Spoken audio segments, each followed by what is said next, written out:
Good afternoon, everyone. First, I want to commend my good friend, Ambassador Haley, and her excellent team here at the United Nations. Her leadership in advancing American interest on North Korea and many other issues has been evident here this morning, and she's got a great team behind her helping. So thank you, Nikki. The main reason I came here today was to meet with members of the UN Security Council, South Korea and Japan as well, to convey details of my work on a trip to North Korea earlier this month and the progress that was made there. I also had the opportunity to meet with UN Secretary General Guterres to discuss the topic and other topics as well. The countries of the Security Council are united on the need for final, fully verified denuclearization of North Korea, as agreed to by Chairman Kim. Strict enforcement of sanctions is critical to our achieving this goal. Members of the UN Security Council, and by extension all UN member states, have unanimously agreed to fully enforce sanctions on North Korea, and we expect them to continue to honor those commitments. When sanctions are not enforced, the prospects for the successful denuclearization of North Korea are diminished. Right now, North Korea is illegally smuggling petroleum products into the country at a level that far exceeds the quotas established by the United Nations. These illegal ship-to-ship transfers are the most prominent means by which this is happening. These transfers happened at least 89 times in the first 5 months of this year, and they continue to occur. The United States reminds every UN member state of its responsibility to stop illegal ship-to-ship transfers, and we urge them to step up their enforcement efforts as well. We must also crack down on other forms of sanctions evasion, including the smuggling of coal by sea, smuggling by overland borders, and the presence of North Korean guest workers in certain countries. North Korean cyber thefts and other criminal activities are also generating significant revenues for the regime, and they must be stopped. President Trump remains upbeat about the prospects of denuclearization of North Korea. So do I, as progress is happening. It is the Trump administration's hope that one day the DPRK could be in our midst here at the United Nations, not as a pariah, but as a friend. Imagine UN Security Council meetings in which the DPRK nuclear and missile programs were not the agenda time and time again. We'll be able to focus our energy on so many urgent problems that face our world. I believe this reality is possible, and so does President Trump. But it will take full enforcement of sanctions for us to get there. It will also take Chairman Kim following through on his personal commitments that he made to President Trump in Singapore. The path ahead is not easy. It will take time, but our hopes for a safer world for all of us and a brighter future for North Korea remains our objective, and that hope endures. Thank you. Ambassador Haley. Thank you so much, and I'm very grateful to my friend Secretary Pompeo for coming out and meeting with the Security Council today. This is what we know. 18 months ago when I came in, our biggest concern was North Korea. Everyone was wondering when that new test was going to happen. Everyone was wondering when the new threat would occur, and the entire international community knew something had to happen. It was a Herculean task by the Security Council to pass 3 massive sanctions packages, getting rid of all exports, 90% of their trade, 30% of their oil, expelling all labor workers and scheduling that down, making sure all joint ventures stopped. All of that, combined with the international community coming together and expelling diplomats and stopping communication, and with the president's tough stance, all of that was really the combination that brought North Korea to the table.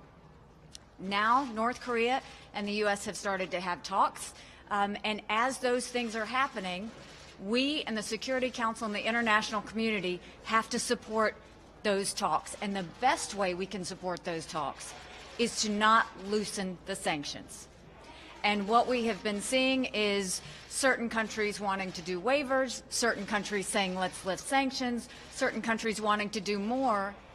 And what I appreciate Secretary Pompeo coming up, and what we continue to reiterate is we can't do one thing until we see North Korea respond to their promise to denuclearize. We have to see some sort of action. And so until that action happens, the Security Council is going to hold tight. The international community, we ask you to hold tight as we go forward. The problem that we are encountering is that some of our friends have decided that they want to go around the rules. You saw that there was violations of the oil ban. We have, as Secretary Pompeo said, seen 89 times where that has happened. We have photographs of proof of ship-to-ship transfers. And our friends, what we decided was, let's come together and let's make sure that this stops. So the U.S. put yesterday a halt to all additional refined petroleum shipments to North Korea. China and Russia blocked it. Now, for China and Russia to block it, what are they telling us? Are they telling us that they want to continue supplying this oil? They claim they need more information. We don't need any more information. The Sanctions Committee has what it needs.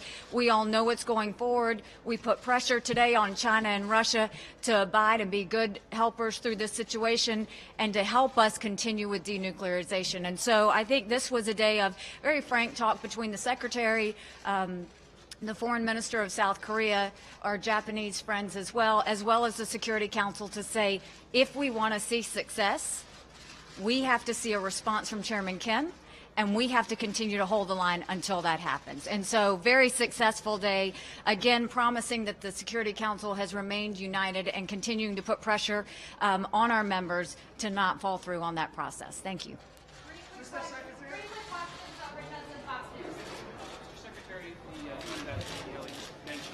Russia isn't being all that helpful when it comes to sanctions enforcement. The President mentioned after his meeting with President Putin that President Putin was going to help on North Korea. Is Russia reneging on an agreement that it made with the President? And what else did the two presidents agree to when they met? So, enforcement of sanctions is a continuing process. There are many places where the Russians have been helpful. Certainly since the very beginning of the time of the UN Security Council resolutions, the Russians have done many things to enforce these sanctions, and we're deeply appreciative of that. What we need now, though, is we need to continue that. We need to make sure that the world doesn't begin to see this. This is not an American demand for the North Koreans to denuclearize. It is the world's demand, and we need the world to continue to participate. And so where we find issues where any country, whether it's Russia or another one, not doing their part to enforce it, we're going to make sure that we provide the information to them so they can all see it and the world can see it, and we're going to demand that every country in the world do their part. Just following up, Mr. Secretary, on a question about Russia, because that's kind of what everyone in Washington is talking about today. Why is it a good idea for the President to invite Vladimir Putin to the White House? What does the U.S. have to gain from that visit? Yeah, I'm happy that the two leaders of two very important countries are continuing to meet. And if that meeting takes place in Washington, I think it's all to the good. Those conversations are incredibly important. We have our senior leaders meeting all across the world with people that we have deep disagreements with. It is incredibly valuable to the people of the United States of America that President Putin and President Trump continue to engage in dialogue to resolve the difficult issues that our countries face between each other. I think this makes enormous sense, and I'm very hopeful that that meeting will take place this fall. And final question, Michelle from Reuters. Thank you, Mr. Secretary. What concrete steps do you need to see North Korea take now to show that they are committed to denuclearization? And on Russia, the Russian Defense Ministry said this morning that they've sent proposals to Washington about the return of millions of Syrian refugees. They said it's based on an agreement that was reached by President Putin and President Trump. Have you seen those proposals, and what is this agreement that they've reached? So I'll take the second one first.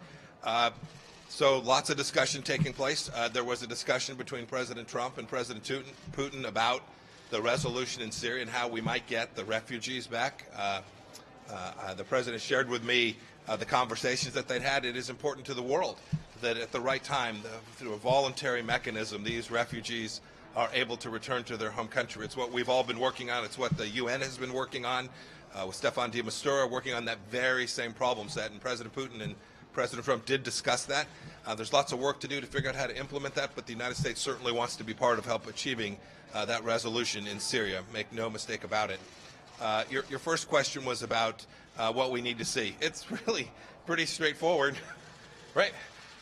And it's not my description of what needs to take place. Chairman Kim made a promise. Chairman Kim told not only President Trump but President Moon that he was prepared to denuclearize.